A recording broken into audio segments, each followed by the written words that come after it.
Bulan Juni dengan tema Dewasa dalam Kristus, berhenti terpecah, mulai bertumbuh.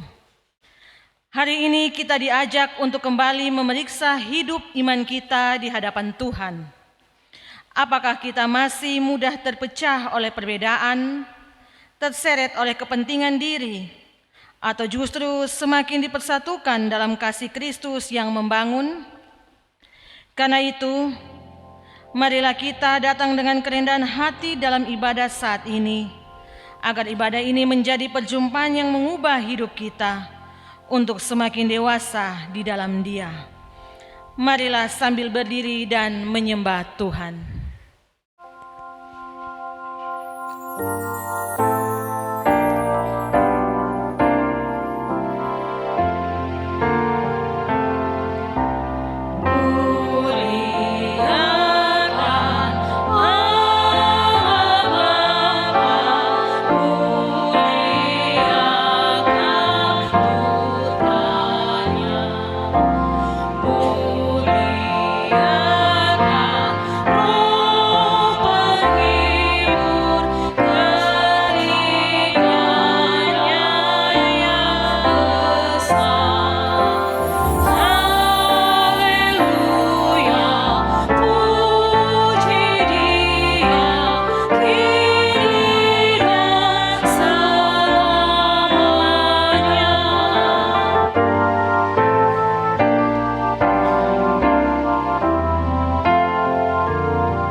Mari kita arahkan hati kita kepada Tuhan.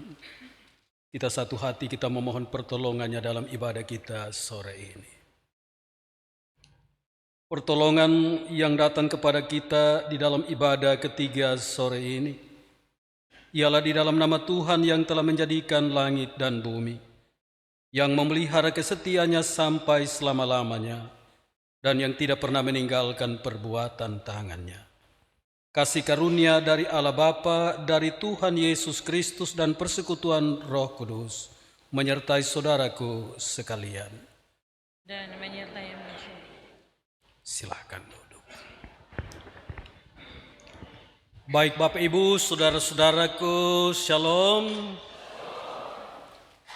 Dengan sukacita saya mengajak kita, mari kita buka Alkitab kita dalam kitab Perjanjian Baru, dalam surat Efesus pasal 4, Efesus pasal 4 ayat 15 dan ayat 16. Ini menjadi nats pembimbing untuk kita dalam ibadah ketiga sore hari ini. Kalau kita sudah menemukan bagian firman Tuhan ini dalam Efesus pasal 4 ayat 15 dan 16, maka saya mengajak kita, mari kita membacanya bersama-sama. Kita mulai. tetapi dengan teguh berpegang kepada kebenaran di dalam kasih kita bertumbuh di dalam segala hal ke arah Dia, Kristus yang adalah kepala. Daripadanya lah seluruh tubuh yang rapi tersusun dan diikat menjadi satu oleh pelayanan semua bagiannya, sesuai dengan kadar pekerjaan tiap-tiap anggota, menerima pertumbuhan dan membangun dirinya dalam kasih.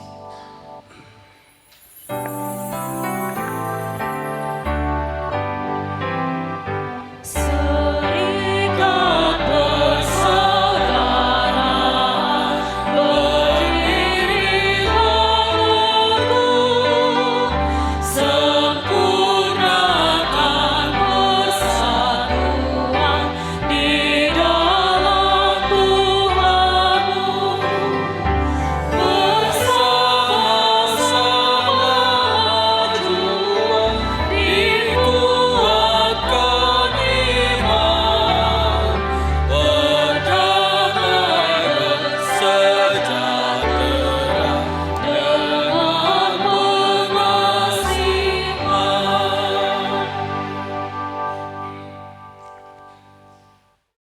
Saudara-saudari yang terkasih, di hadapan Allah yang kudus dan penuh dengan kasih, marilah kita dengan rendah hati mengakui dosa-dosa kita, sebab kasih karunia Tuhan selalu terbuka bagi setiap hati yang bertobat.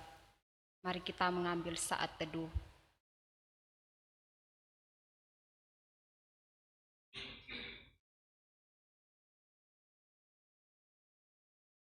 Mari kita berdoa. Bapa yang baik, Bapa yang kami sembah lewat anak-Mu Yesus Kristus, Tuhan Yesus, di sore hari ini Bapa, kami datang kepadamu, kami mengaku seluruh dosa-dosa kami di hadapan hadirat-Mu ya Bapa. Baik itu dosa perkataan, perbuatan, dan pikiran yang menyakiti hati orang tua kami, saudara kami, sesama kami, terlebih menyakiti hati manis-Mu ya Bapa. Mari Engkau mengampuni kami, Engkau menguduskan kami Bapa, agar kami layak di hadapan hadirat-Mu. Indoni sembahyang kami Bapa, mari Engkau sempurnakan doa kami, karena dalam nama Tuhan Yesus kami sudah berdoa kepada Bapa di surga. Glory haleluya, amin.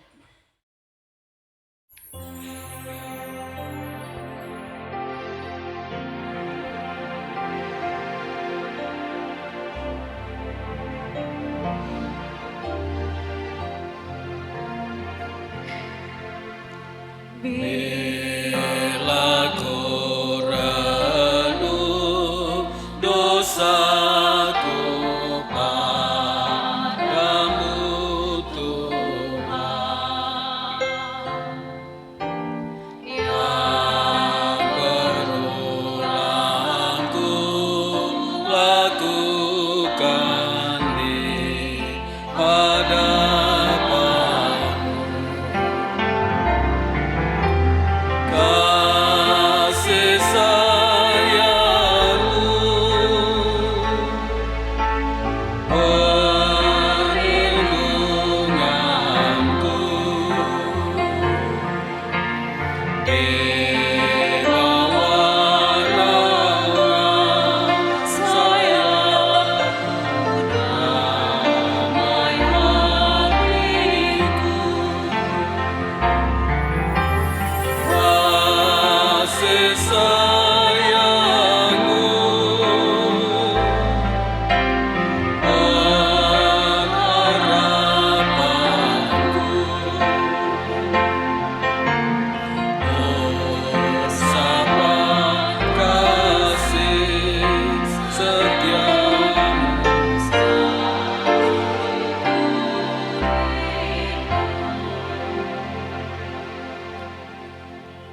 Bapak Ibu Saudaraku, dalam siara kehidupan kita 6 hari kemarin, tentu banyak hal yang sudah kita lakukan. Dan dalam sejumlah hal yang telah kita lakukan itu, ada perkataan kita, ada perbuatan kita, bahkan dalam pikiran-pikiran kita. kita telah melakukan sejumlah hal yang adalah dosa dan pelanggaran. Tapi hari ini Bapak Mama saudara-saudaraku, bila dengan sepenuh hati kita telah mengaku semua dosa kita di hadapan hadirat Tuhan, maka saat ini sebagai salah seorang hamba daripada Yesus Kristus, saya memberitakan pengampunan dosa kepada setiap mereka yang telah mengaku dosanya dengan tulus dan ikhlas. Dengarkanlah berita keselamatan bagimu dalam firman Tuhan yang berkata, jadi siapa yang ada di dalam Kristus, ia adalah ciptaan baru. Yang lama sudah berlalu, sesungguhnya yang baru sudah datang. Allah yang melihat kelemahan, perpecahan, dan ketidakdewasaan kita, Allah akan mengampuni dosa-dosa kita, membaharui hidup kita, dan memanggil kita menjadi ciptaan baru. Oleh kasih karunia-Nya kita dipersatukan kembali sebagai satu tubuh dan ditumbuhkan menuju kedewasaan iman. Karena itu terimalah pengampunan dan pembaharuan hidup yang Tuhan anugerahkan kepada kita.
Bapak Ibu saudara-saudaraku, sebagai orang-orang yang sudah menerima anugerah dari Allah, maka saat ini marilah kita mempersiapkan kitab Mazmur pasal 146 ayat 1 sampai ayat yang ke-10 untuk kita boleh bermazmur memuliakan nama Tuhan.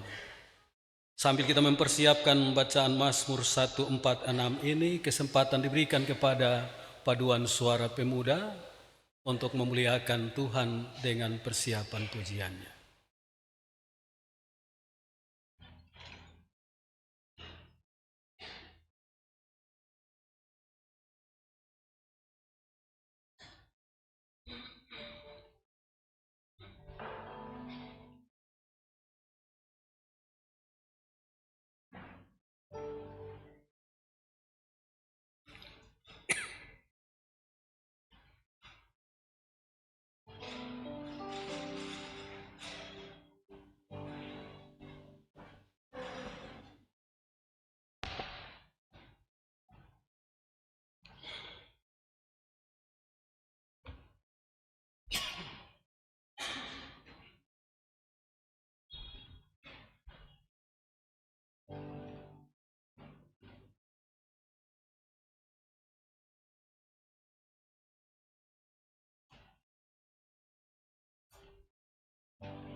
Baik, terima kasih untuk paduan suara pemuda dengan persembahan pujian yang tentu menyegarkan kita dalam ibadah sore hari ini. Tuhan memberkati.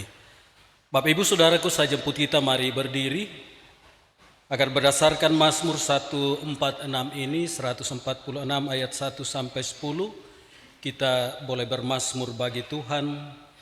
Kita membaca secara berbalasan sesuai dengan bentuk tulisannya. Nanti jemaat dahuluan, kemudian diikuti oleh saya. Judul perikopnya mari kita baca sama-sama. Hanya Allah satu-satunya penolong. Silakan.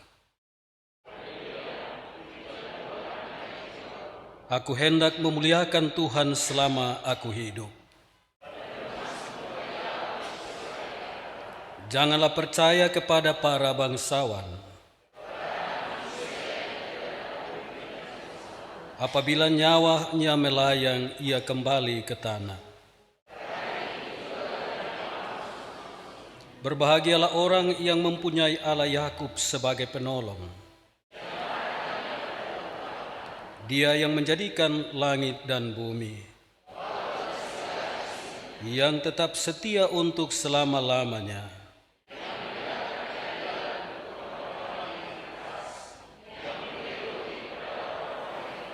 Tuhan membebaskan orang-orang yang terkurung. Tuhan menegakkan orang yang tertunduk. Tuhan menjaga orang-orang asing.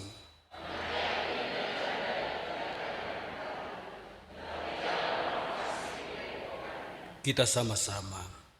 Tuhan itu Raja untuk selama-lamanya. Allahmu ya Sion, turun-temurun. Haleluya.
Bapak Ibu Saudaraku, sambil kita mempersiapkan pertama Korintus pasal 3 ayat 1 sampai 9.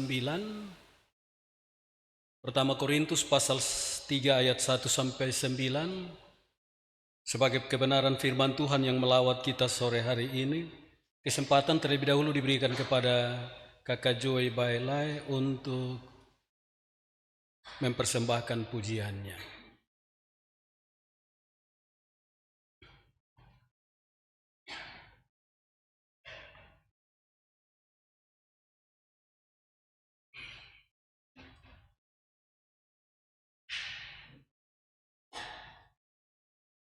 Dari lagu ini hanya cinta kasih Tuhan yang bisa memampukan kita untuk berkarakter Kristus, berhenti terpecah dan mulai bertumbuh.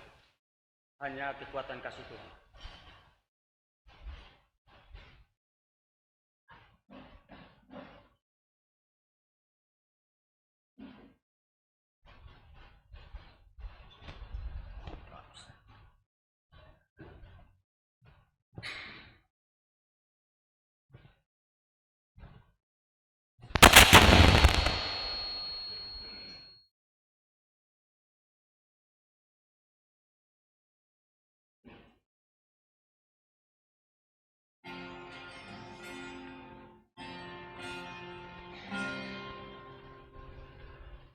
Satu cinta yang ku harapkan,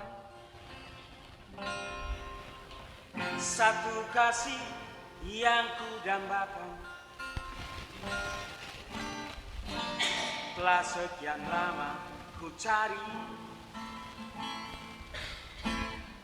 dan lama sudah ku nanti, lama sudah ku nanti rasa cinta yang ku inginkan, rasa sayang yang ku impikan. Telah sekian lama ku rindu, ternyata hanya darimu, dan hanya darimu. Kini telah ku miliki cinta, kini telah ku rasakan kasih, tulus, jujur, dan rendah hati, dan apa adanya. Oh, oh. Kini telah ku melihat cinta, kini telah ku jalani kasih, suci, murni, dan tak memandang siapa diriku. Itulah cinta dan kasih Tuhan. Oh, cinta dan kasih Tuhan Yesus.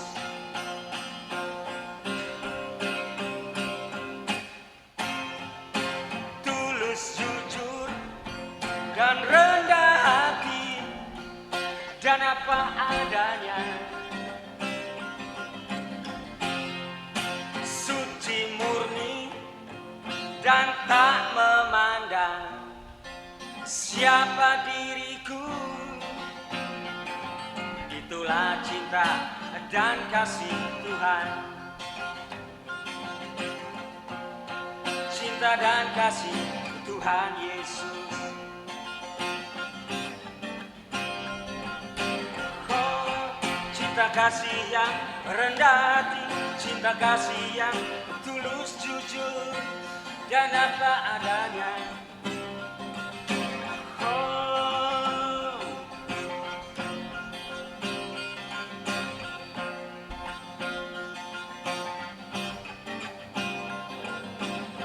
rasa cinta yang ku inginkan, rasa kasih yang ku impikan. Telah sekian lama ku rindu, ternyata hanya darimu, dan hanya darimu.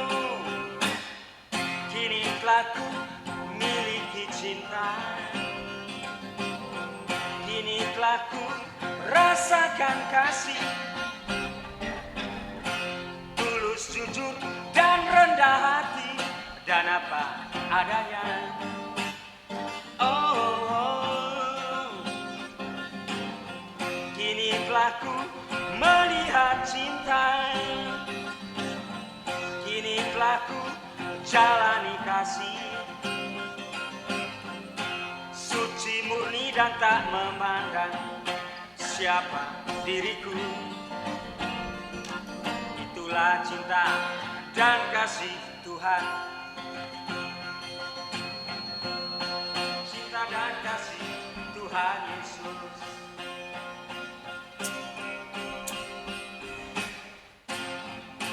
Tulus, jujur, dan rendah hati, dan apa adanya. Suci, murni, dan tak memandang siapa diriku. Itulah cinta dan kasih Tuhan. Cinta dan kasih Tuhan Yesus. Cinta yang rendah hati.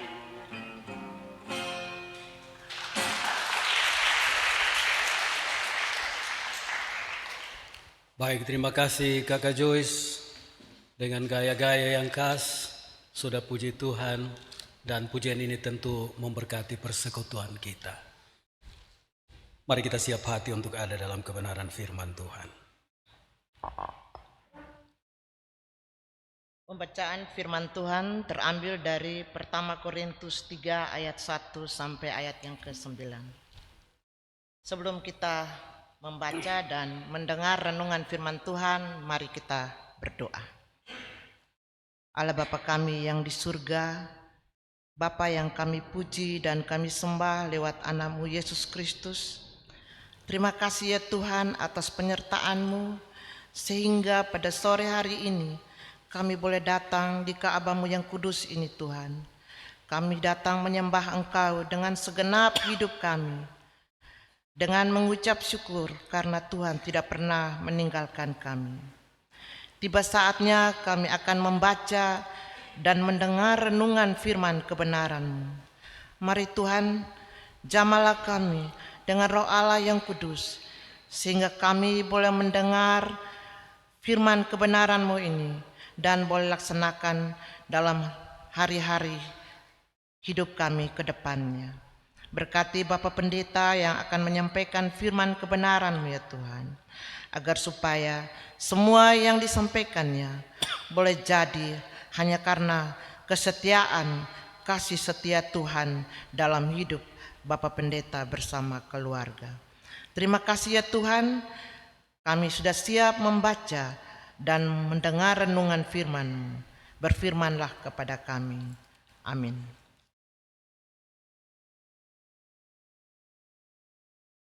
Pertama Korintus 3 ayat 1 sampai dengan ayat yang ke-9 dengan di bawah perikop Mari perselisihan. saya jemput kita berdiri. Saya jemput jemaat berdiri.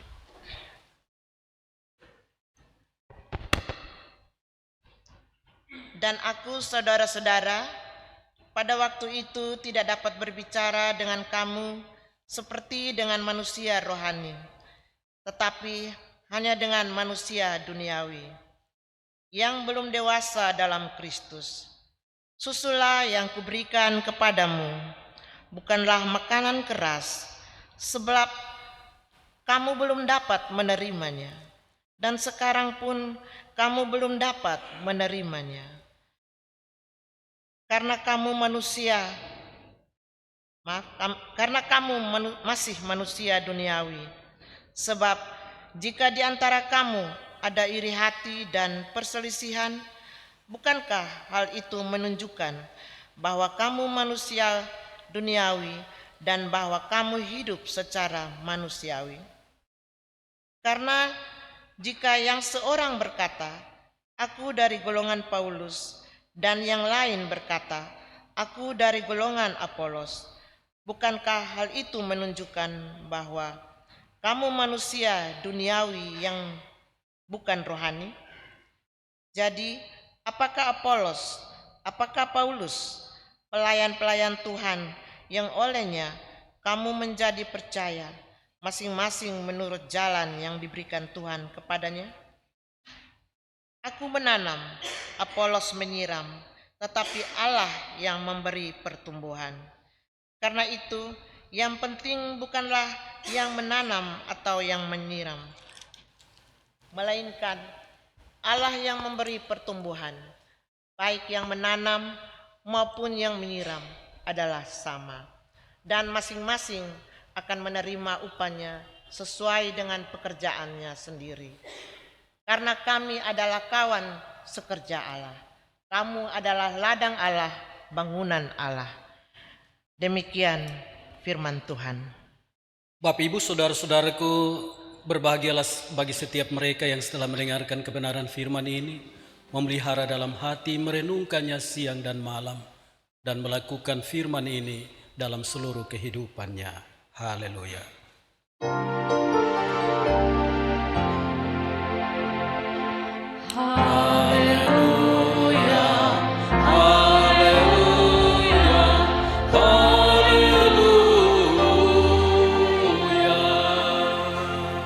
Jemaat silakan duduk kembali.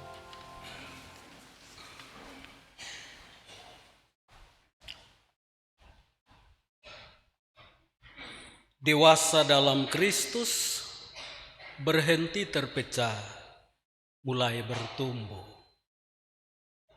Ini tema yang diberikan kepada kita, Bapak Mama saudara-saudaraku, agar setelah tadi kita mendengarkan bacaan firman Tuhan dalam pertama Korintus pasal 3 ayat 1 sampai 9, kita jauh merenungkan dalam kehidupan keseharian kita. Sekali lagi, dewasa dalam Kristus, berhenti terpecah dan mulai bertumbuh.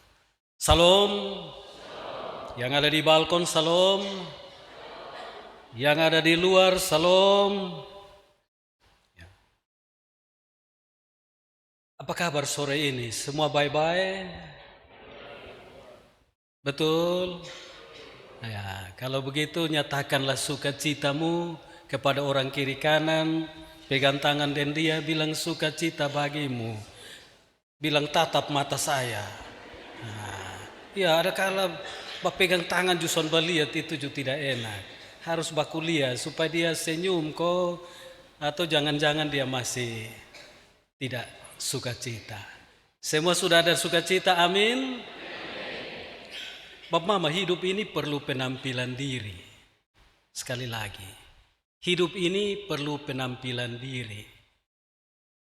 Karena itu rawat diri itu penting. Nah, supaya penampilan diri kita itu menjadi daya tarik tersendiri bagi orang-orang yang ada di sekitar kita. Karena Bapak Mama, semua kita harus yakin bahwa yang namanya setiap pemimpin, karena penampilan diri dari seorang pemimpin, itu sadar atau tidak sadar, pemimpin itu akan memberi daya tarik tersendiri bagi orang-orang yang ada di sekitarnya atau yang dipimpinnya. Penampilan diri itu bisa saja dari cara pakaiannya yang luar biasa. Pokoknya dia pakai pakaian paling rapi, besok kali ya dia. Bisa juga dari cara bicaranya. Wih, kalau Bapak tua omong, itu semua isi. Perkataannya penuh hikmat dan penuh wibawa. Atau penampilan diri dari seorang pemimpin bisa saja dari cara dia merangkul orang-orang yang dipimpinnya tanpa membeda-bedakan apakah dia orang kaya atau orang miskin. Apakah dia orang susah atau orang yang ada dalam sukacita. Dia selalu hadir untuk memberi rangkulan penuh kasih. Dan karena penampilan diri dari seorang pemimpin dengan cara penampilannya, apakah gaya bicaranya, gaya pakaiannya, atau cara dia merangkul, yang kemudian menimbulkan daya simpati dari orang-orang yang dipimpinnya itu, maka kemudian muncullah orang-orang yang mengidolakan pemimpin itu. Karena ukuran dirinya tentang hadirnya atau adanya pemimpin di depan dia itu cocok. Karena itu dia bilang itu beta pun fans berat. Tetapi yang namanya manusia, Bapak Mama, saudara-saudaraku, sekalipun dia menjaga penampilan dirinya, sekalipun dia jaga cara bicaranya, sekalipun dia jaga dirinya untuk tidak membeda-bedakan semua orang yang dipimpinnya dalam rangkulan, dalam perhatiannya, dia juga pasti punya kelemahan. Amin. Memang manusia itu masing-masing punya kelebihan.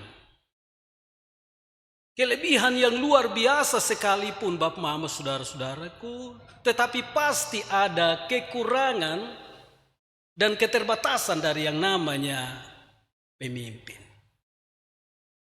Maka mulai muncul kelompok orang yang tidak suka. Orang yang mulai kontra dengan kehadirannya. Dan yang namanya pemimpin itu dia punya periode atau batasan waktu tertentu. kepala negara, kepala daerah, biasanya 5 tahun selesai. Kami pendeta-pendeta misalnya, itu juga ada di satu jemaat, itu ada batasan waktunya 4 tahun selesai. Tapi pernahkah kita sadari sebagai orang-orang yang dipimpin atau dilayani oleh seorang pemimpin, oleh seorang pendeta, bahwa dalam masa-masa kehadirannya di tengah-tengah kita, dia sebagai pemimpin, sebagai pelayan, dengan cara penampilan diri yang kemudian menimbulkan kelompok-kelompok yang mengidolakan dia, tapi juga ada kelompok-kelompok yang tidak suka dengan dia. Mulai terciptalah kelompok-kelompok dalam persekutuan-persekutuan kehidupan. Dan karena itu Bapak Mama, saudara-saudara, ketika masa waktunya sudah selesai,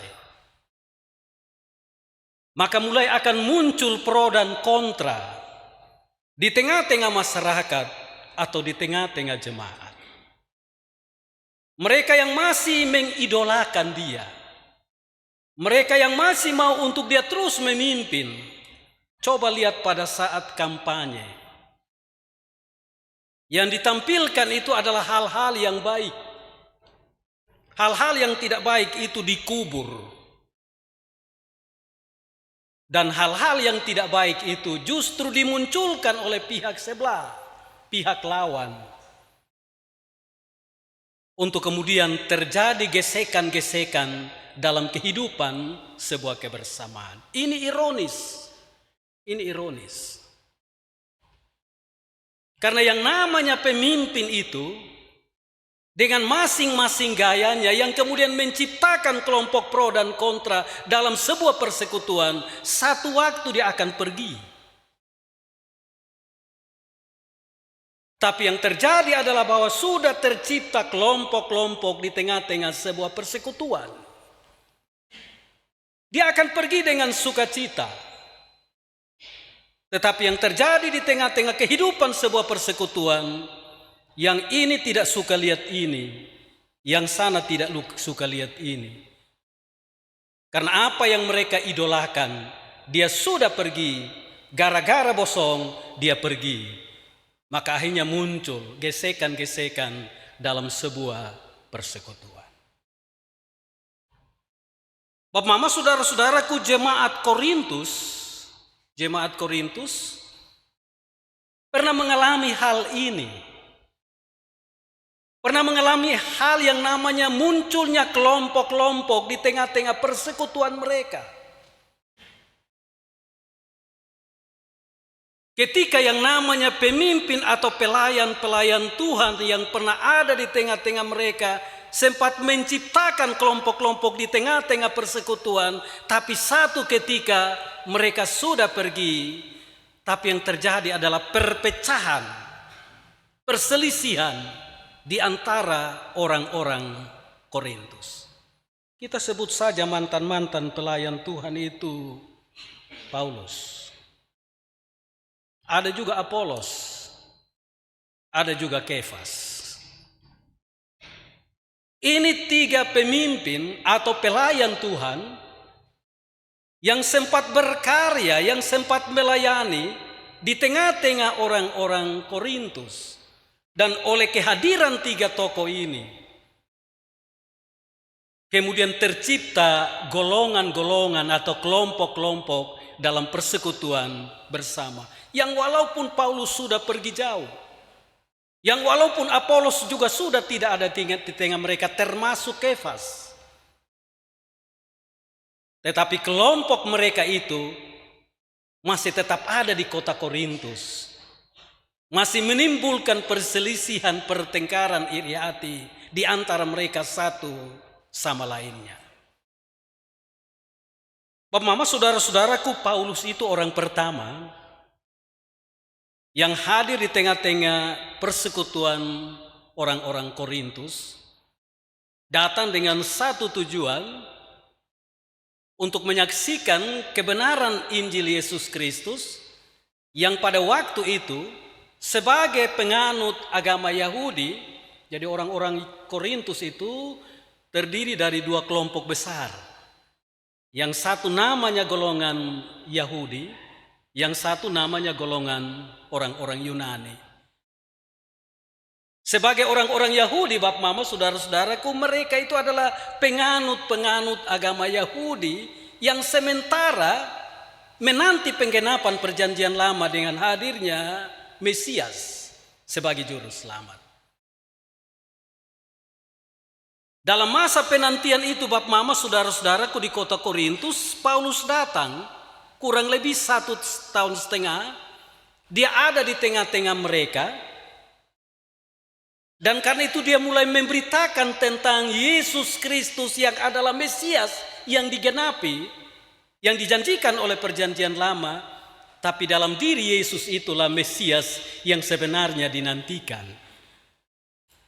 Dan karena itu Bapak Mama, saudara-saudaraku, dalam Kisah pasal 18 ayat 4, kalau kau baca di sana, itu tiap-tiap hari Sabat, itu Paulus masuk di dalam rumah-rumah ibadah orang Yahudi di kota Korintus untuk berusaha meyakinkan mereka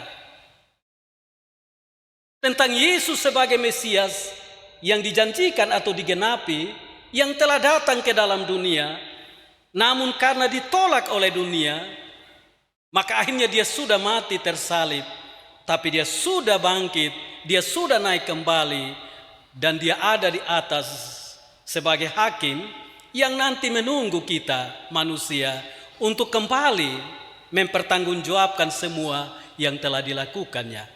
Pada bagian terakhir dari firman Tuhan kita di ayat yang ke-9 itu bilang begitu.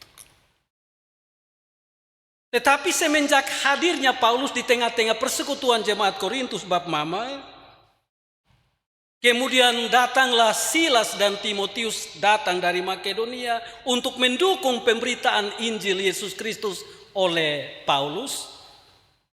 Bahkan juga Paulus didukung oleh sepasang suami istri di kota Korintus yang namanya Aquila dan Priscilla. Maka kemajuan Injil Yesus Kristus di kota Korintus itu sungguh sangat luar biasa. Saya tadi malam baca Bapak Mama di dalam Kisah pasal 18 ayat 1 sampai 17 itu perlahan-lahan mulai tergeraklah orang-orang yang pada waktu itu sudah setia beribadah kepada Allah.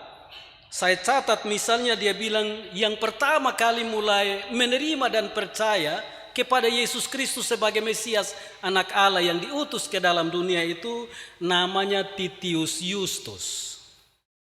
Titius Justus ini adalah seorang orang Korintus yang sudah lama tinggal di kota Korintus, yang setia beribadah kepada Allah, yang menantikan Mesias, dan oleh pemberitaan Rasul Paulus dia akhirnya menerima dan percaya kepada Yesus Kristus. Bahkan dalam Kisah pasal 18 itu kemudian tercatat juga Krispus. Krispus itu kepala rumah ibadah orang Yahudi di kota Korintus. Krispus ini kemudian akhirnya juga tergerak hatinya oleh pemberitaan firman Tuhan dari Rasul Paulus. Akhirnya dia menerima Yesus, percaya kepada Yesus sebagai Mesias anak Allah, dan memberi dirinya dibaptis. Bahkan kemudian dalam catatan Kisah pasal 18 itu, sejumlah orang-orang di kota Korintus yang awalnya penganut agama Yahudi kemudian beralih untuk menerima dan percaya kepada Yesus oleh hasil pemberitaan Injil daripada Paulus, memberi diri mereka dibaptis, dan akhirnya terbentuklah sebuah jemaat mula-mula di kota Korintus oleh hasil pekabaran Injil daripada Rasul Paulus. Waktu itu Bapak Mama, saudara-saudaraku, Paulus mengalami tantangan yang luar biasa di kota Korintus. Dan karena itu setelah dia pamit di tua-tua orang-orang atau ya kita bilang tokoh-tokoh jemaat di kota Korintus, dia akhirnya melanjutkan perjalanan ke Syria.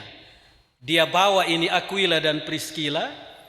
Kemudian ketika mulai menuju ke Syria, dia singgah di Kengkrea. Dan di Kengkrea itulah dia cukur rambut karena dia bernasar bahwa pelayanannya sudah berhasil di kota Korintus. Dia akhirnya cukur rambut atau gunting rambut. Bapak mama saudara-saudaraku, setelah Paulus meninggalkan jemaat Korintus, datanglah seorang hamba Tuhan yang namanya Apolos. Apolos ini Bapak mama saudara-saudaraku, kalau kau baca dalam Kisah pasal 18 ayat 24 sampai 28, Apolos ini sebenarnya dia seorang Yahudi, dia kelahiran Alexandria atau di Mesir. Nah, Apolos ini sangat mahir dalam menyampaikan pidatonya, dalam mengupas sebuah masalah, bahkan juga dalam menjelaskan isi kitab suci.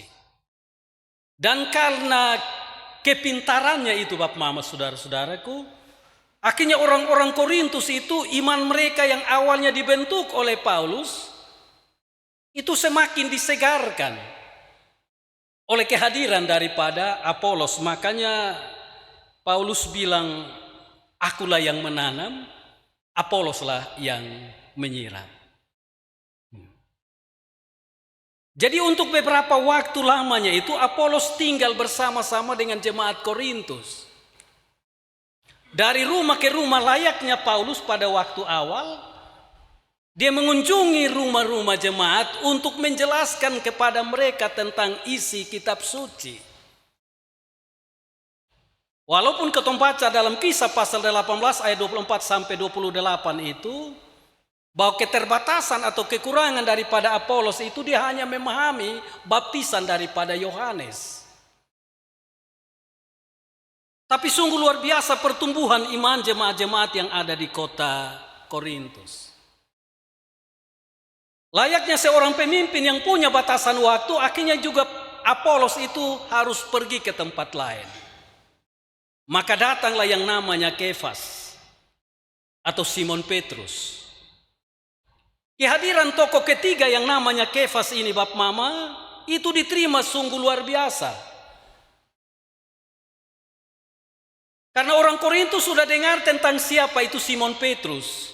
Ketika awal Pentakosta, dia yang berkhotbah luar biasa di Yerusalem, mentobatkan banyak orang, melakukan tanda dan mujizat. Dan karena itu kehadiran Kefas di tengah-tengah persekutuan jemaat Korintus itu mendapat sanjungan yang luar biasa. Karena di antara Paulus dan Apolos, Kefaslah salah satu murid daripada Yesus Kristus. Karena itu dia diterima di tengah-tengah persekutuan jemaat Korintus. Tapi Bapak Mama saudara-saudaraku, kalau kotong baca dalam pertama Korintus pasal 4 ayat 18 dan 19, bahwa sudah terbentuk di tengah-tengah persekutuan jemaat Korintus itu ada kelompoknya Paulus, ada kelompoknya Apolos, ada kelompoknya Kefas. Tapi menurut 1 Korintus pasal 4 ayat 18 dan 19, muncul juga kelompok yang lain yang menyebut dirinya itu golongan Kristus atau kelompok Kristus. Kelompok ini oleh pertama Korintus pasal 4 ayat 18 dan 19 itu Paulus cap mereka itu sebagai orang-orang yang sombong. Kenapa Paulus sebut mereka demikian? Oleh karena kelompok Kristus ini, golongan Kristus ini tidak mengakui otoritas daripada Paulus dan Apolos, bahkan juga Kefas. Karena menurut golongan Kristus, semua orang itu diilhami oleh Roh Kudus untuk mampu membaca, mencerna kebenaran firman Tuhan secara diam-diam. Dan karena itu mereka tidak butuh yang namanya pelayan-pelayan Tuhan. Seperti Paulus, seperti Apolos, dan juga seperti Kefas. Itulah sebabnya Paulus anggap orang-orang ini adalah golongan orang-orang yang sombong. Tapi Bapak Mama saudara-saudaraku, satu hal yang perlu kotong catat di tengah-tengah persekutuan jemaat Korintus yang sudah dilayani oleh 3 hamba Tuhan ini, oleh karena mereka menerima dan percaya kepada Yesus Kristus, maka kemudian mereka dipenuhi dengan Roh Kudus. Dan karena itu berbagai rupa-rupa karunia ada di tengah-tengah persekutuan jemaat Korintus. Kalau kau baca dalam pertama Korintus pasal 12, diomong tentang rupa-rupa karunia. Oleh pengenalan diri mereka yang sempurna tentang Allah Tritunggal itu, akhirnya orang-orang Korintus itu mengalami kepenuhan roh. Di antara mereka itu banyak yang memiliki karunia-karunia roh. Bahkan dalam pertama Korintus pasal 12, itu paling tidak ada sekitar 8 sampai 9 karunia roh. Saya tadi malam catat itu, dia bilang ada karunia roh untuk berkata-kata dengan hikmat. Karunia roh untuk mereka yang punya pengetahuan, punya iman, punya karunia untuk menyembuhkan, punya karunia untuk bernubuat, punya karunia untuk membeda-bedakan bahasa roh. Bahkan ada karunia-karunia roh. Bahkan ada sejumlah karunia-karunia roh lainnya. Artinya begini Bapak Mama saudara-saudaraku, meskipun di antara mereka itu muncul 3 kelompok bahkan 4 kelompok yang seringkali berselisih, yang kemudian pertama-tama dia menjadi riak-riak perpecahan di antara mereka, tapi karunia roh itu mereka alami. Kepenuhan roh itu dialami oleh sejumlah orang yang sungguh-sungguh beribadah, yang sungguh-sungguh menyerahkan hidupnya kepada Tuhan. Mereka dipakai secara luar biasa oleh Tuhan. Tetapi oleh karena kehidupan mereka yang sering kali iri hati satu dengan yang lain, yang sering kali berselisih satu dengan yang lain, yang sering kali bertengkar di antara kelompok satu dengan kelompok yang lain, maka waktu itu sekalipun Paulus sudah sampai di Efesus, jadi ketika menulis surat pertama Korintus ini, Paulus ada di Efesus, kota Efesus. Di Efesus sana Bapak Mama saudara-saudaraku, kalau kotong baca di dalam pertama Korintus pasal 1 ayat 11 itu dia dikunjungi oleh satu keluarga yang namanya keluarga Chloe. Keluarga Chloe ini datang mendapati Paulus di Efesus. Dan dalam perjumpaan keluarga Chloe dengan Paulus, dong cerita bahwa kami ini baru datang dari Korintus. Dan kepada Paulus ini, keluarga Chloe kasih tahu dia, bilang bahwa ketika 03 keluar, kami pun hidup tidak baik-baik saja. Karena di tengah-tengah persekutuan kami ini ada yang menyebut dirinya golongan Paulus. Allah yang ada yang menyebut dirinya kelompok Apolos, ada yang menyebut dirinya kelompok Kefas, bahkan ada yang lain yang sombongnya, mereka bilang kami ini dari golongan Kristus. Dan setiap hari itu mereka hidup tidak akur atau tidak rukun satu dengan yang lain. Selalu saja terjadi perpecahan dan perselisihan di antara kami dalam persekutuan bersama sebagai jemaat Korintus yang terbentuk kurang lebih pada tahun 50 sampai dengan 52 Masehi. Yang persekutuan itu masih terjaga, tapi di dalam persekutuan yang terjaga itu ada riak-riak perpecahan. Karena itu Bapak Mama saudara-saudaraku, setelah mendengarkan cerita dari keluarga Chloe ini, akhirnya Paulus mulai tulis surat dari Efesus, kirim kasih mereka. Makanya di dalam bacaan firman Tuhan tadi itu dia bilang, dan aku saudara-saudara pada waktu itu tidak dapat berbicara dengan kamu seperti dengan manusia rohani, tetapi hanya dengan manusia duniawi. Jadi di awal suratnya di pasal yang ketiga ayat 1 itu, sebenarnya terhadap model kehidupan persekutuan pada waktu itu yang sudah hidup dalam kelompok-kelompok, ada sekat-sekat yang memisahkan mereka satu dengan yang lain. Paulus bilang bosong ini. Betul, bosong dari segi iman, bosong menerima dan percaya kepada Yesus Kristus. Tapi iman itu bukan hanya diterima secara diam-diam untuk tidak dipraktekkan. Dan praktek kehidupan iman itu adalah kehidupan yang bersekutu, yang saling menerima, yang saling mengakui dalam kehidupan bersama. Karena itu model hidup model seperti ini beta sone bisa kasih bosong makanan keras. Tapi ini susulah yang kuberikan kepadamu. Artinya belum ada kedewasaan secara iman dalam kehidupan yang sudah berlangsung lama. Dan karena itu Paulus bilang, susulah yang kuberikan kepadamu, bosong belum pantas makan makanan keras. Artinya ketika menyampaikan bahasa kiasan atau bahasa sindiran ini sebenarnya harus menjadi pukulan yang telak bagi persekutuan jemaat Korintus.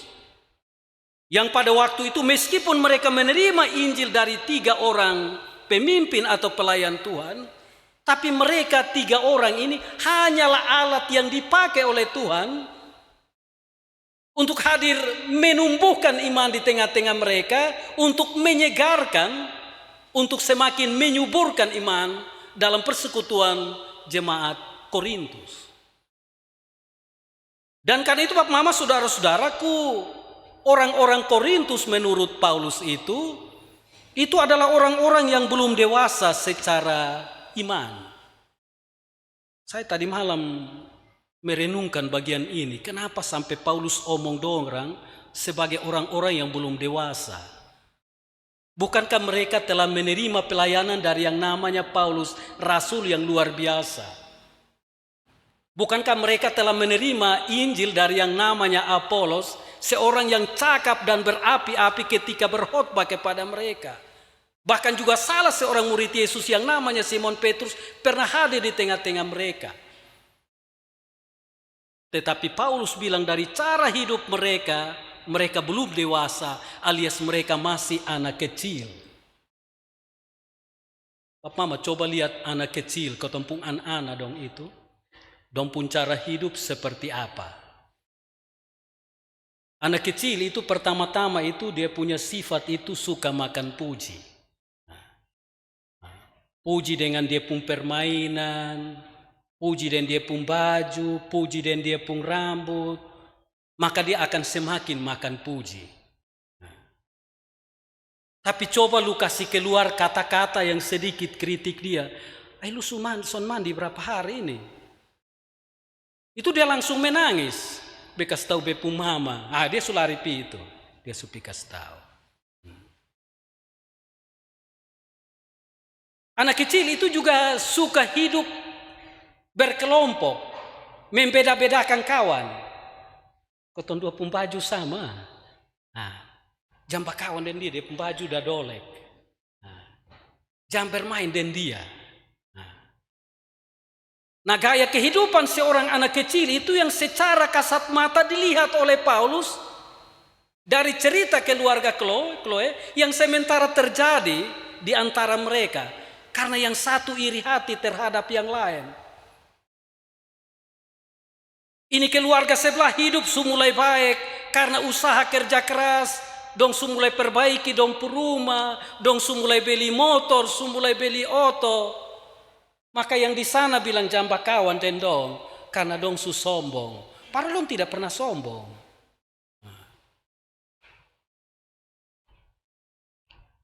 Maka mulai terjadi sekat di antara mereka hanya oleh karena rasa iri hati yang berlebihan. Karena itu kelompok-kelompok ini mulai terjadi membuat sekat di antara mereka. Ini yang namanya rayap-rayap persekutuan. Mama tahu rayap Rayap itu kotempung rumah mau kokoh seperti apa, kalau dia sudah mulai hadir di dalam bangunan salah satu tiang rumah kita, lebih cepat-cepat sudah untuk basmi dia. Karena bangunan sebesar apapun, kalau sudah dikuasai oleh rayap-rayap, dia akan menghancurkan rumah itu. Satu ketika dia pasti akan ambruk. Makanya kalau di antara kita ini dalam persekutuan kita itu ada roh-roh pementingan diri, ada roh-roh makan puji, ada roh-roh iri hati, ada roh-roh yang suka memfitnah sesamanya. Ini namanya rayap-rayap persekutuan yang kelak akan menghancurkan persekutuan kita. Ini harus dibasmi. Karena kalau dia dibiarkan bab mama, dia akan mulai makan kayu yang kelas apapun, dia pasti akan hancur satu ketika, dan bangunan persekutuan itu pasti akan roboh.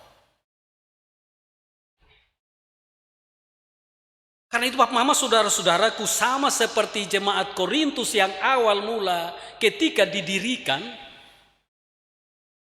yang oleh karena iman dan percaya mereka kepada Allah Tritunggal, kemudian mereka dikarunia berbagai macam karunia-karunia roh yang karena itu kaya secara rohani, yang seharusnya itu disyukuri, yang seharusnya mereka bangga sebagai orang-orang yang menerima anugerah karunia roh dari Tuhan Allah. Maka kehidupan persekutuan kita hari ini pun harus ditata dan dibangun sebagai sebuah kebanggaan bersama terhadap semua karunia dan anugerah Tuhan dalam kehidupan kebersamaan kita. Karena omong tentang Maranatha ini Bab Mama, Maranatha Ebufu, bukankah ini satu bangunan persekutuan yang sudah lama didirikan? Ini tahun bulan Agustus ini kotong surayakan ulang tahun ke-140. Dan dalam usia persekutuan kita yang sudah 140 tahun ini, mari kotong koreksi diri masing-masing. Apakah di tengah-tengah persekutuan kita itu saya hadir sebagai orang-orang yang sudah mendapatkan anugerah atau kekayaan rohani dari Tuhan oleh karena iman dan percaya saya kepada Dia, karena ruang penyerahan diri saya sungguh utuh dan sempurna kepada Dia. Makanya usaha saya berhasil, kerja saya berhasil, anak-anak saya punya masa depan yang luar biasa. Itu harus disyukuri. Bahkan dalam anugerah Tuhan, dalam kehidupan masing-masing orang di tengah-tengah jemaat Maranatha Ebufu ini, kotong harus bangga sebagai orang-orang yang dihadirkan di Maranatha Ebufu. Karena itu kalau ada pejabat-pejabat di Maranatha Ebufu, bukankah itu satu kebanggaan? Kalau ada pengusaha-pengusaha yang ada di Maranatha, bukankah ini kekayaan rohani yang Tuhan wariskan kekayaan kepada mereka? Kalau ada orang-orang yang bangun toko, bangun kios, bangun usaha kecil-kecilan, dan dari usaha yang kecil-kecil itu mereka senantiasa menaikkan syukur kepada Tuhan dan hidup mereka terus diberkati, keluarga mereka bahagia. Bukankah ini yang namanya kebanggaan persekutuan? Jangan hidup dalam kotak-kotak dan dalam golongan-golongan. Karena yang namanya pemimpin, yang namanya pelayan Tuhan, mereka hanyalah alat yang dipakai oleh Tuhan untuk melayani umatnya. Makanya kalau pendeta datang dan luar biasa, dia melayani siang dan malam, dia berdoa bagi umat Tuhan, dan umat Tuhan terberkati, itu Tuhan pakai mereka sebagai alat. Fokus Bab Mama jangan kepada pemimpin, jangan kepada pelayan itu. Karena satu ketika dia akan pergi. Tapi di persekutuan tidak akan pergi. Karena itu jangan ada kotak-kotak di antara jemaat-jemaat. Jangan memunculkan kelompok-kelompok di antara jemaat. Jangan juga mengidolakan pendeta-pendeta tertentu. Jangan juga kontra terhadap pendeta-pendeta tertentu. Karena mereka sesama kawan sekerja Allah yang dihadirkan oleh Tuhan Allah untuk membangun persekutuan, bukan untuk merusak persekutuan. Itu catatan kita yang harus kotong pegang teguh.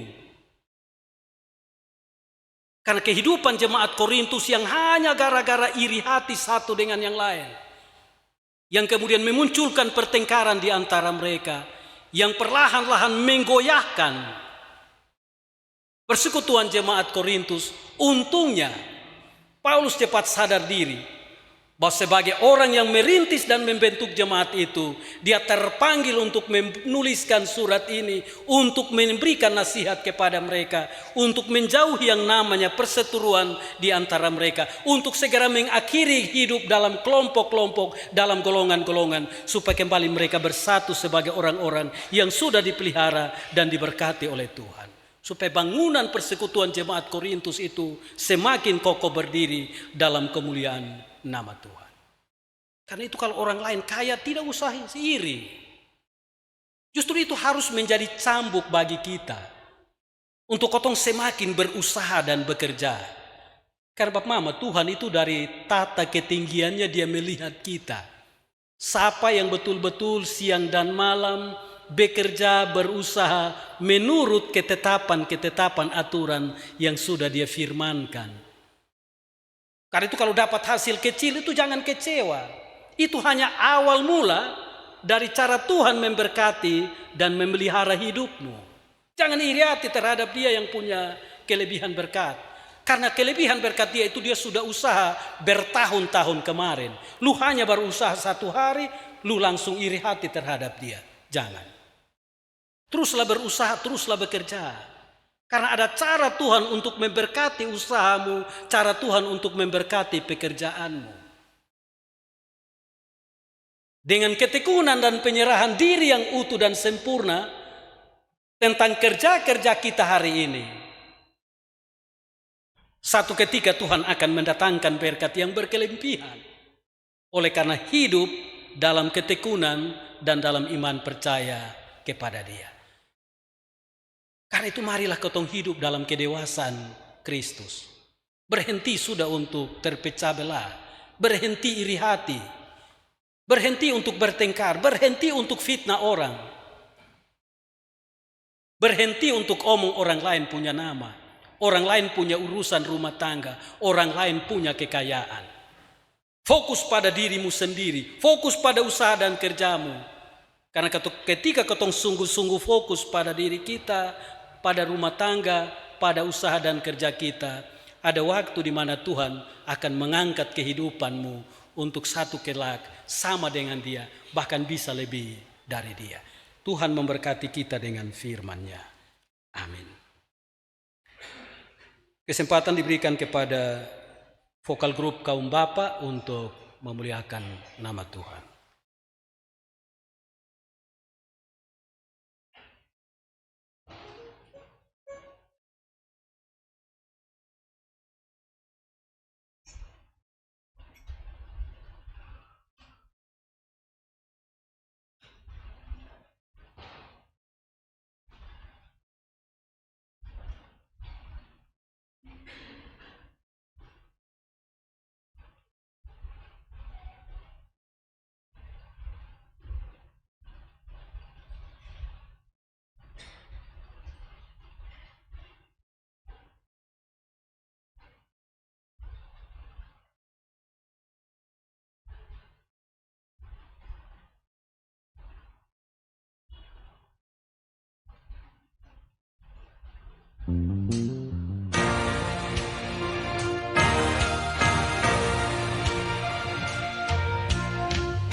Baik, terima kasih untuk vokal grup kaum Bapa JMO yang telah mempersembahkan pujian. Juga saya yang ada tadi di bawah. Nah, mari kita bangkit berdiri untuk mengikrarkan pengakuan iman kita. Bersama dengan semua orang Kristen di segala tempat dan pada segala waktu, mari kita mengucapkan pengakuan iman rasuli. Kita mulai. Aku percaya kepada Allah, Bapa yang Maha Kuasa, Halik langit dan bumi, dan kepada Yesus Kristus, anaknya yang tunggal, Tuhan kita, yang dikandung daripada Roh Kudus, lahir dari anak darah Maria, yang menderita di bawah pemerintahan Pontius Pilatus, mati dan dikuburkan, turun ke dalam kerajaan. Pada hari yang ketiga, bangkit pula dari antara orang mati, naik ke sorga, duduk di sebelah kanan Allah, Bapa yang Maha Kuasa, dan akan datang dari sana untuk menghakimi orang yang hidup dan yang mati. Aku percaya kepada Roh Kudus, gereja yang kudus dan am, persekutuan orang kudus, pengampunan dosa, kebangkitan daging, dan hidup yang kekal.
Jemaat Tuhan yang terkasih, berilah dirimu karena persembahan yang sesungguhnya di hadapan Tuhan adalah diri kita sendiri.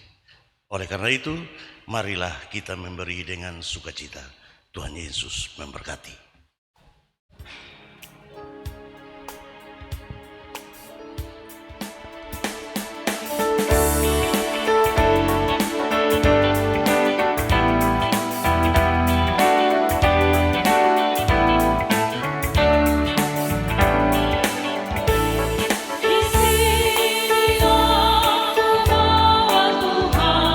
Persembahan hidupku semoga berteman.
Jemaat Tuhan dimohon berdiri.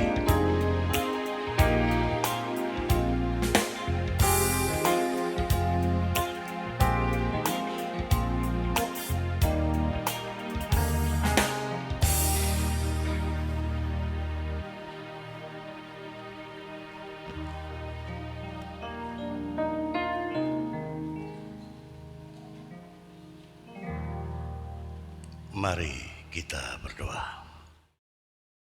Kembali kami ada di hadirat mulia Bapa. Kami bersyukur dan berterima kasih.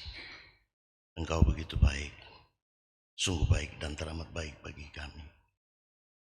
Engkau memberkati kami dengan penuh sukacita dan damai sejahtera. Bahkan Engkau mengumpulkan kami untuk ada di dalam kebaktian utama ketiga sore hari ini. Kami telah memuji membesarkan nama-Mu.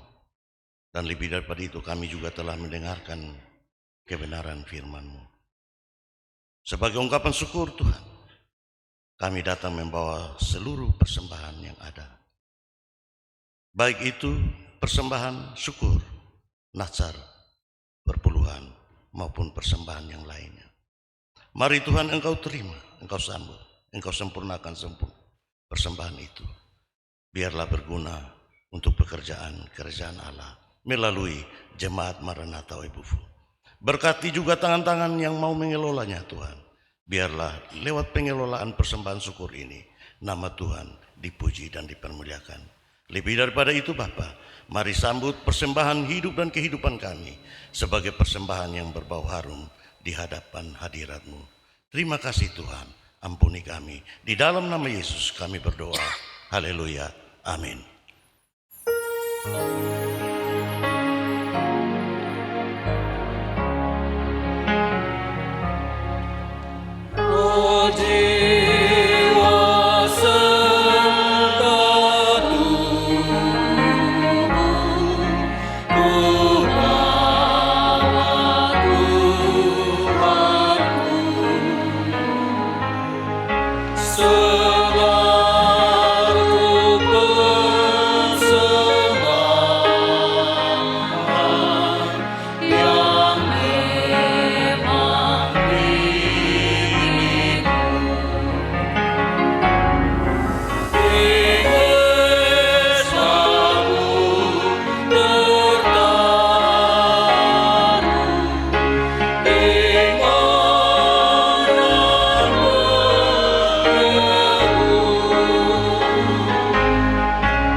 Jemaat Tuhan dipersilakan duduk kembali.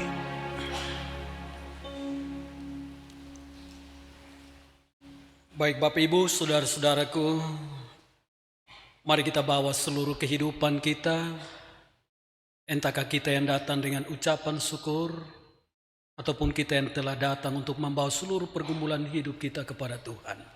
Di dalam doa, mari kita bersyafaat kepadanya.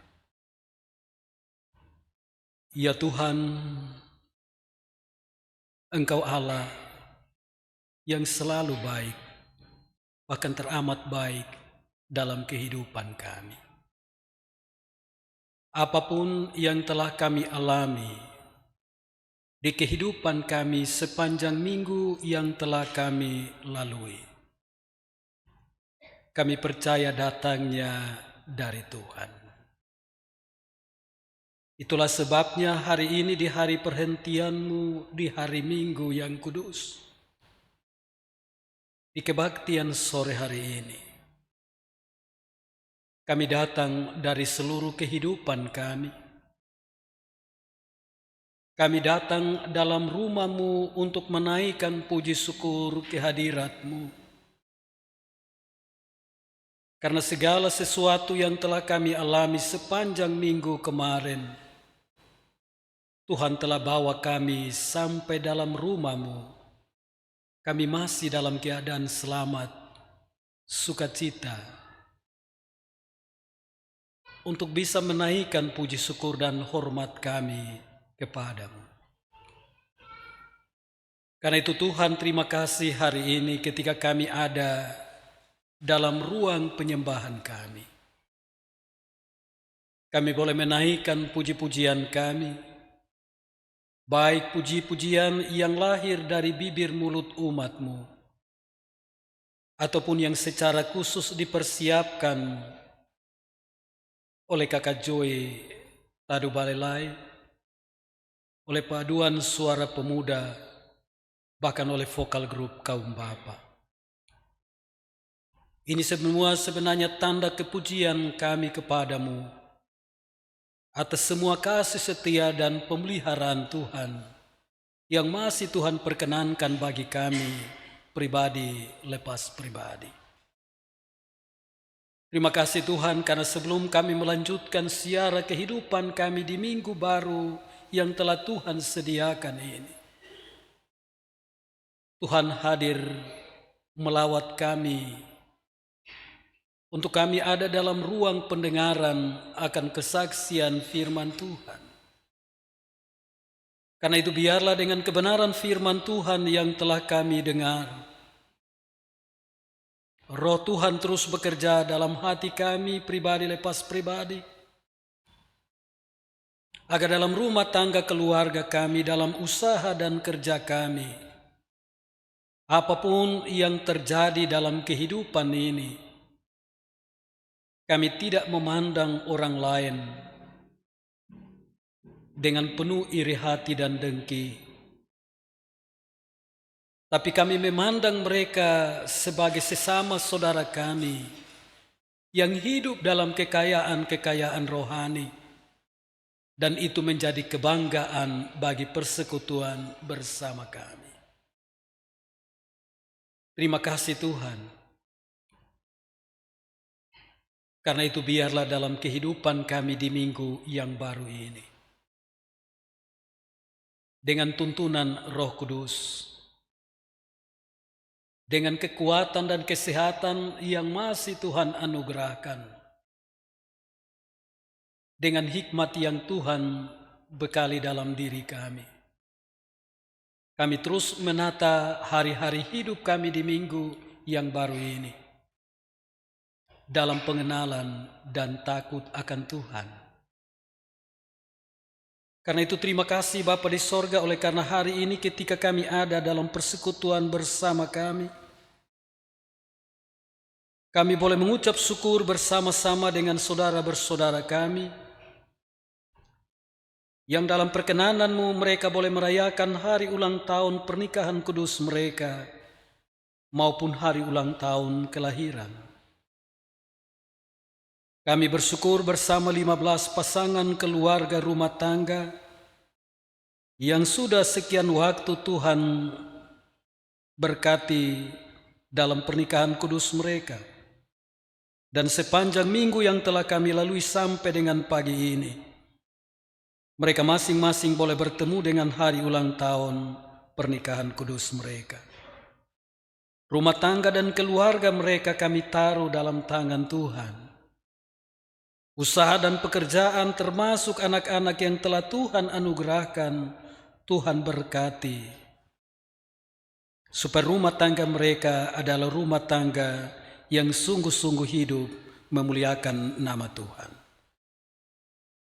Bersama dengan 124 orang anak-anak Tuhan, kami mengucap syukur oleh karena Tuhan karuniakan pertambahan usia setahun lagi bagi mereka, termasuk salah seorang di antaranya Bapak Buyung Benu, yang pada tanggal 14 Juni Tuhan karuniakan usia yang ke-41 tahun. Biarlah kehidupan mereka terus berlangsung dalam pimpinan dan mereka hidup dalam keberkatan Tuhan. Mereka yang masih anak-anak, Tuhan berkati masa tumbuh kembang mereka. Mereka yang saat ini ada di bangku-bangku sekolah atau di bangku kuliah, Tuhan berkati masa pendidikan mereka. Mereka yang saat ini sementara mencari pekerjaan, Tuhan pertemukan dengan pekerjaan yang layak. Mereka yang sementara bekerja, yakinkan mereka bahwa itu jaminan masa depan mereka. supaya mereka sungguh-sungguh bertanggung jawab terhadap pekerjaan yang sudah Tuhan beri bagi mereka. Tak lupa kami berdoa ya Bapa bagi keluarga Klau yang ada di Rayon 26 yang kehilangan salah seorang tuanya sepanjang minggu yang telah kami lewati. Hiburkan mereka Tuhan, beri kekuatan iman bagi mereka. Kami terus menatang orang-orang yang saat ini dalam keadaan sakit, baik yang terbaring di rumah-rumah mereka, yang ada di rumah-rumah sakit, bahkan juga dalam rumah Tuhan sore hari ini bila mereka datang menyerahkan pergumulan sakit mereka. Tuhan dengarkanlah seruan mereka di tengah-tengah penderitaan sakit yang sementara mereka alami. Supaya ya Bapa di sorga dengan jamahan tangan Tuhan yang terulur menyentuh bagian-bagian tubuh mereka yang sakit. Perlahan-lahan mereka mulai merasakan kepulihan, kesembuhan secara ilahi. Dan karena itu nama Tuhan mereka puji, mereka muliakan. Terima kasih Bapa di sorga. Kami berdoa bagi saudara-saudara kami yang tidak sempat beribadah. Mereka ada dalam pergumulan hidup, Tuhan lawat mereka. Tuhan beri jalan keluar bagi mereka. Kami akan kembali ke dalam kehidupan kami. Kami akan melanjutkan usaha dan kerja kami. Sertai dan pimpin kami ketika kami ada di tempat usaha, di tempat kerja kami. Lindungi kami dengan kuasa-Mu Bapa ketika kami ada di perjalanan-perjalanan. Agar di minggu yang baru ini kami tetap merasakan jangkauan pemeliharaan Tuhan. Pemerintah bangsa dan negara kami terus tatang mereka di hadirat-Mu. Bahkan pelayanan gereja Tuhan, khususnya di Maranatha Ebufu, Tuhan terus menyertai, memberkati. Ini doa dan pengharapan iman kami Bapa. Umat-Mu yang dari tempat duduk mereka masing-masing datang dalam kerendahan diri. Mereka bawa seluruh kehidupan rumah tangga, keluarga, usaha dan kerja, termasuk masa depan anak-anak mereka. Tuhan lawat mereka, dengar dan sempurnakan doa mereka. Supaya dalam penantian akan jawaban doa, mereka tidak pernah kecewa. Karena mereka selalu mendapatkan jawaban-jawaban terhadap setiap doa dan pergumulan mereka. Inilah kami Bapa, dengar dan sempurnakan doa kami, dalam nama Yesus kami berdoa. Amin. Mari kita dengarkan warta jemaat minggu ini.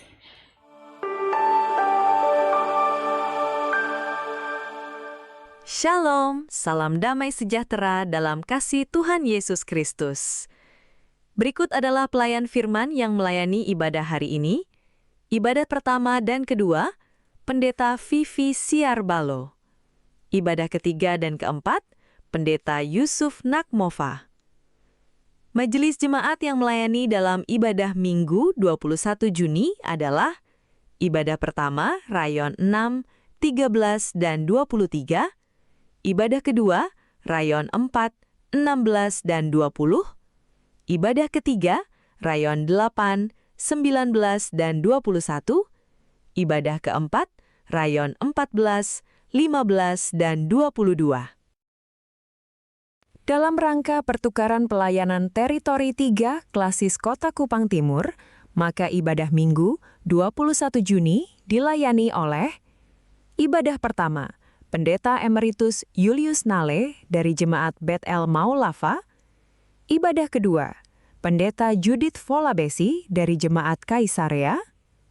Ibadah ketiga, Pendeta Maridima Ideriu dari Jemaat Bethesda Maulafa. Ibadah keempat, Pendeta Emeritus Tobia Manafe. Pendeta Amelia Siokain memimpin ibadah di Jemaat Kaisarea pukul 6 pagi. Pendeta Flora Welford Manafe memimpin ibadah di Jemaat Bet El Maulafa pukul 8 pagi. Pendeta Vivi Siarbalo memimpin ibadah di Jemaat Gloria Kayu Putih pukul 8 pagi. Pendeta Yusuf Nakmova memimpin ibadah di Jemaat Tiberias TDM pukul 5 sore. Pendeta Emeritus Soleman Uliloni memimpin ibadah di Jemaat Lahai Roi Tova pukul 5 sore. Pendeta Emeritus S.V. Niti memimpin ibadah di Jemaat Bethesda Maulava pukul 5 sore. Jemaat Maranatha Bebae Klasis Sabu Timur akan melaksanakan bazar dan lelang pujian pada hari Minggu 5 Juli dari ibadah pertama hingga keempat. UPP PAR menyampaikan terima kasih kepada jemaat Tuhan atas dukungannya, sehingga kegiatan penggalangan dana untuk kegiatan retreat PAR di Jemaat Immanuel Oepunut Tilong pada Minggu 7 Juni berjalan dengan baik. Kami doakan kiranya Tuhan Yesus senantiasa memberkati dalam tugas pelayanan dan keluarga. Pemuda Maranatha akan melaksanakan ibadat gabungan pada hari Kamis, 25 Juni pukul 6 sore. Hasil oprek tim pameran Arsi Pemuda Maranatha, titik balik, rilis hari Minggu ini di Instagram Pemara Official. Yuk, ikuti terus akun kami untuk info selengkapnya. Pemuda Klasis Kota Kupang Timur mengundang seluruh pemuda untuk dapat mengambil bagian dalam kegiatan bazar, donor darah, dan penarikan undian berhadiah pada hari Selasa, 16 Juni pukul 8 pagi di halaman Gereja Maranatha Oebufu. Kaum Bapa akan melaksanakan ibadah gabungan pada hari Kamis, 18 Juni pukul 6 sore. Kaum Bapak Teritori 3 Klasis Kota Kupang Timur akan melaksanakan ibadah gabungan pada hari Senin 15 Juni pukul 6 sore di Jemaat Tamariska Maulava. 4 pasangan nikah telah mendaftar untuk masuk dalam pernikahan kudus. Saudara Jatmiko Gino Permadi dengan saudari Meisma Dwi Yanti Putri Rambu Ana Wonda di Rayon 27. Penggembalaan pada hari Sabtu 20 Juni pukul 10 pagi dipimpin oleh Pendeta Yusuf. Ibadah peminangan pada hari Sabtu 20 Juni pukul 4 sore dipimpin oleh Pendeta Amelia. Pemberkatan nikah pada hari Senin 22 Juni pukul 12 siang. Saudara Frankie Daniel Pairikas dengan saudari Foni Yuliani Nelci Sanam di Rayon 20. Penggembalaan pada hari Rabu 24 Juni pukul 10 pagi dipimpin oleh Pendeta Amelia. Ibadah peminangan pada hari Rabu 24 Juni pukul 4 sore dipimpin oleh Pendeta Yusuf. Pemberkatan nikah pada hari Kamis 25 Juni pukul 3 sore diharapkan pasangan nikah dapat menghubungi pendeta guna pengaturan waktu sebelum masuk pada pemberkatan nikah.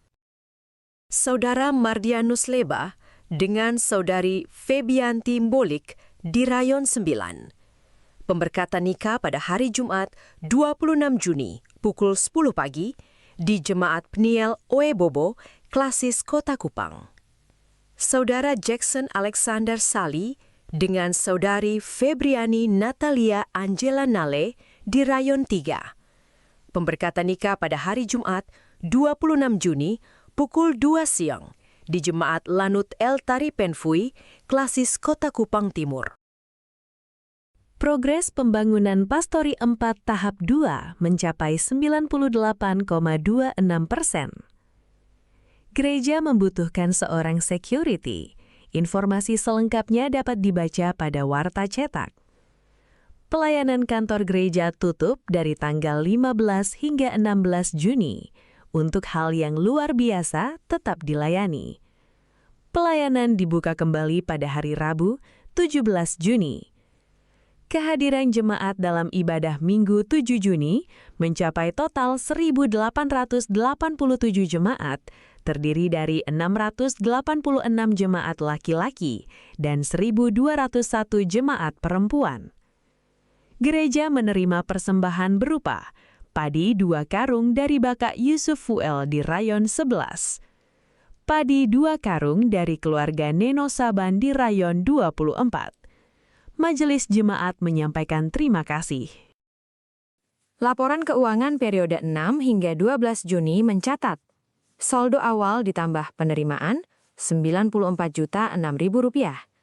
Pengeluaran Rp8.808.200. Saldo akhir Rp85.197.800. Penerimaan untuk pembangunan Rp5.520.200. Saldo akhir pembangunan Rp46.184.608. Sekian Warta Minggu ini. Terima kasih, Tuhan Yesus memberkati.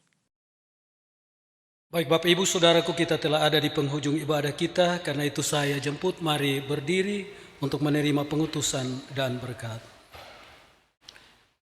Jemaat yang dikasihi Tuhan, kini tibalah saatnya kita diutus kembali ke dalam kehidupan kita sehari-hari. Firman Tuhan telah mengingatkan kita bahwa kita dipanggil untuk berhenti terpecah dan mulai bertumbuh dalam Kristus. Kita bukan milik kelompok-kelompok tertentu, tetapi kita adalah milik Allah yang sama-sama sedang dibangun menjadi satu tubuh di dalam Dia. Karena itu pergilah dengan hati yang dibaharui, tinggalkanlah segala sikap yang mencela, hiduplah dalam kerendahan hati, dan jadilah pembawa damai di tengah keluarga, gereja, dan masyarakat. Bertumbuhlah dalam kasih, karena hanya Allah yang memberi pertumbuhan. Pergilah dan hiduplah sebagai orang-orang yang dewasa dalam Kristus.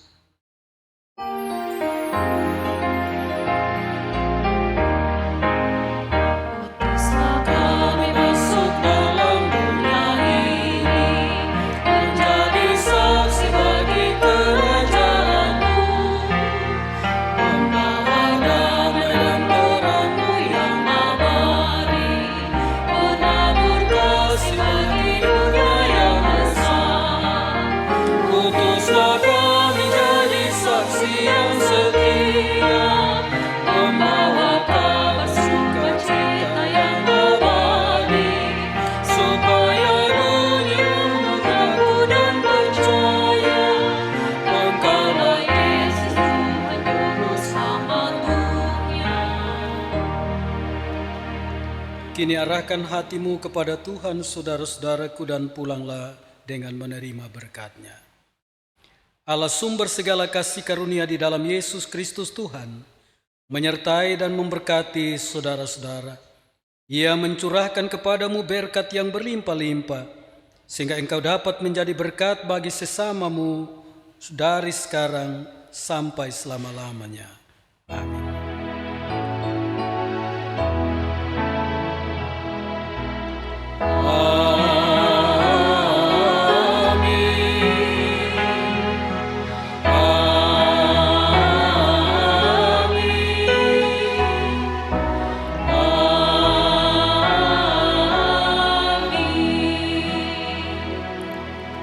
Shalom, silahkan duduk mengambil satu.